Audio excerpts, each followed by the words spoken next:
This is a video I've been meaning to make for a few years now. Some of you may remember back in 2019, I had a video go viral about my mixed race background. That is my most viewed video on TikTok. I think it got over 12 or 15 million views just on TikTok alone. I also started a trend called Wasian check.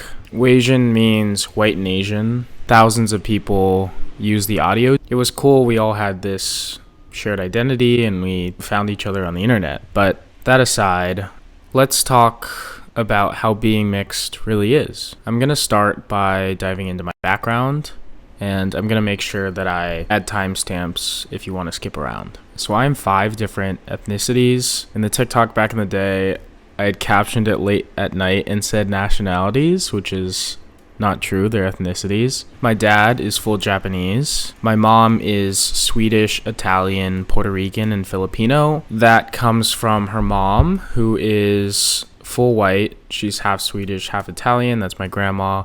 My grandpa is 3/4 Filipino and 1/4 Puerto Rican. So as you can see, I'm just a little bit of a mutt. My full name is Nico Ichiro Katsuyoshi. Ichiro, after the baseball player, means first son in Japanese, which I am. I was born in San Jose, California, so right in the Bay Area there. But over the course of my life, I've lived in a few different places, including Pennsylvania, Cambridge, Massachusetts, and New York City. And we'll get into those various experiences later in this video. But now let's move into my childhood, what it was like growing up. Growing up, I didn't really know I was that different, and I think that's because I grew up in such a diverse place in California. There were so many different kids at school. I'd say the main groups were white people, Mexican people, Asian people, and Indian people who kind of tie into Asian people, which is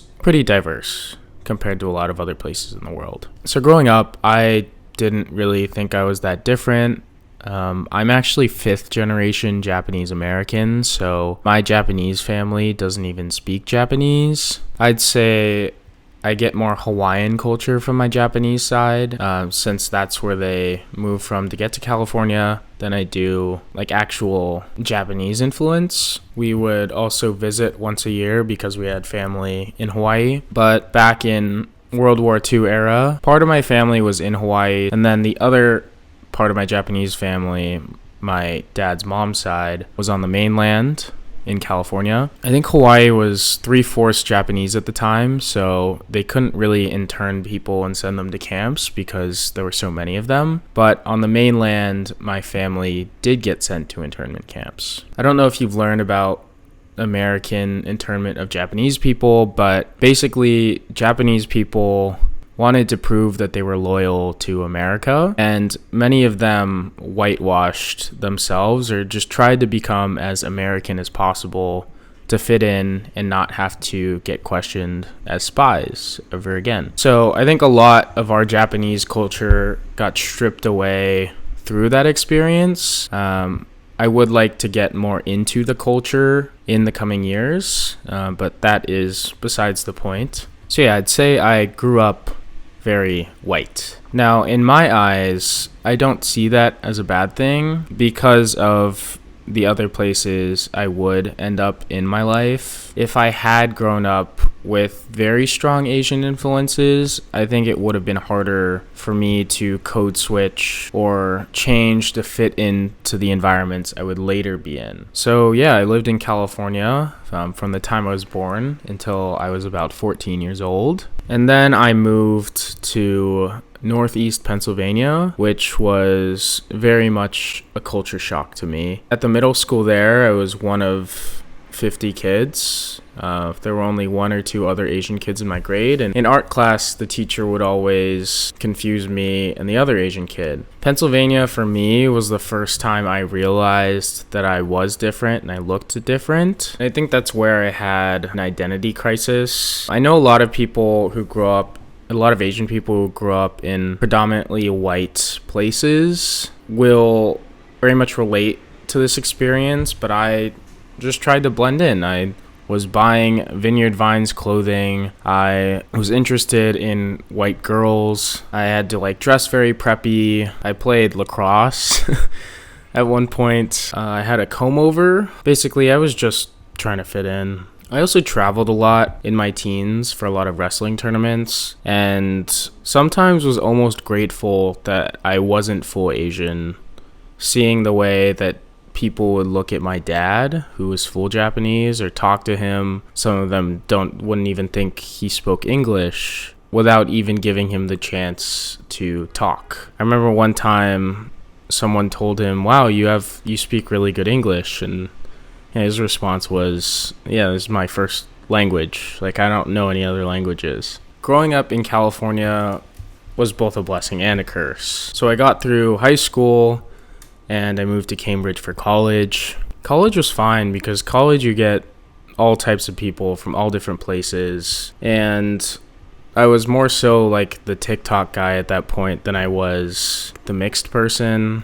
But I got to join our HAPA Club, or Half Asian People's Association, which was really cool to just know that there were people like me at school, specifically like half Asian. But I didn't have that much time outside of that club to really dive into identity. But I think since then, I also don't let it be my race that is my identity. I think it was a personality trait when I went viral for it in 2019. I thought it was cool. I thought it was very different. I think on a physical level, it's cool, like being mixed with so many different things. But I don't feel like I have enough cultural influence to really be able to claim all these different things. It feels almost like getting a participation trophy for me to say that I'm Puerto Rican when I speak very poor Spanish, have never been there,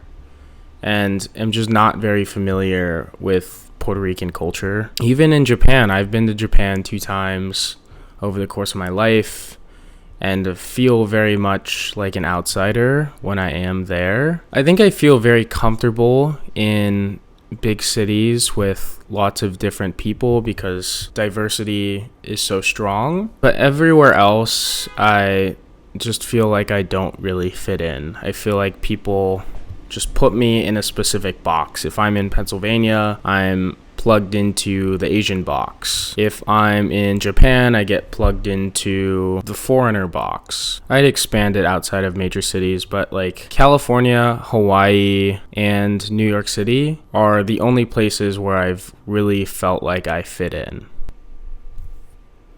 So that's my experience thus far in life, growing up as a mixed person. I know I have a long way to go in terms of identity, also in terms of education, but I hope this gives you perspective, or even if you're mixed and watching this video, that you can relate to this experience. People think it's really cool to be mixed, but it's also very hard because you don't feel like you fit in any one place. Also, feel free to leave whatever in the comment section if you want to talk, if you want to meet other people who might be like you, and let me know what other videos you'd like to see, if I can dive deeper into any of this. I'll see you guys next time. Thanks for watching. Peace.